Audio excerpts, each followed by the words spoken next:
Welcome back नाज़रीन। Transmission का सिलसिला जारी है। इस्लामाबाद हाई कोर्ट में जो केस की समाअत जारी है उस पर मैं आपको अपडेट कर दूं। इस वक्त लतीफ खोसा वहां पर दलाइल दे रहे हैं और एफआईए वाले कह रहे हैं कि हमने तो गिरफ्तार ही नहीं किया।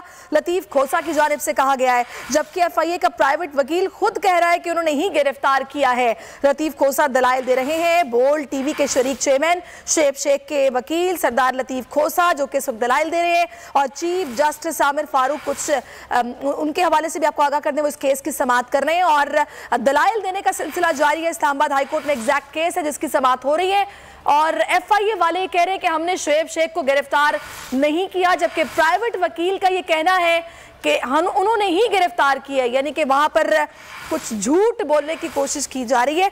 समी इब्राहिम साहब सीनियर तज्जियाकार कर चुके हैं, उनसे इस समाअत का हवाला ले लेते हैं। समी साहब, क्या हो रहा है इस वक्त? देखिए, इस्लामाबाद हाई कोर्ट में पहले तो समाअत थी